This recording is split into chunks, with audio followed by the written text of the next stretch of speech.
Welcome to my garden. Today I will be talking about how you can grow wheatgrass. You require wheatgrass soaked in water, preferably for a day or two, in order to reduce the amount of urea in these grains that delay germination. I use disposable parcel trays to grow wheatgrass. Next in the list are coco peat, vermicompost which is optional, then soil, tissue paper or cloth, and yes, definitely water.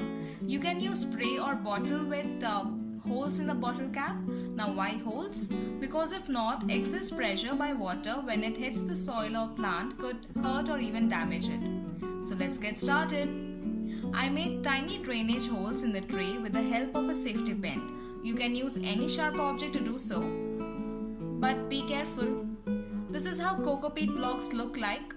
I ordered this from Amazon. The link will be provided to you in the description box. It is solid hard. I used a screwdriver to remove it in layers. This is for your information how coco peat looks like when mixed with water. Similar to soil, but yes, texture is different.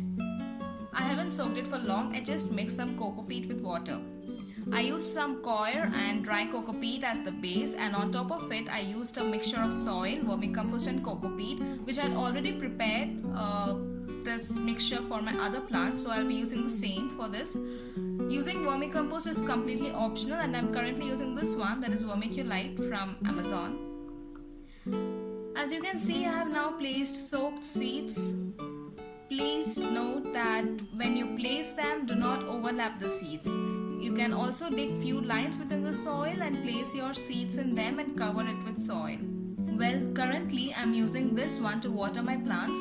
You must be wondering why my holes are elongated. Well, that's because I used a knife and I had only that around me. Remember to keep wheat seeds in shade as they germinate.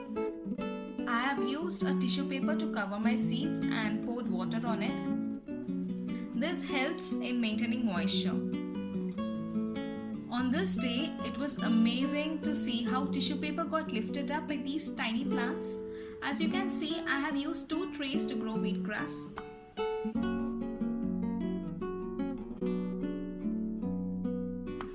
I hope you are able to appreciate the roots through these translucent trays.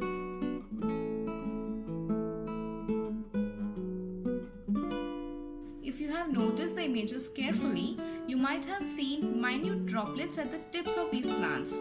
Why so?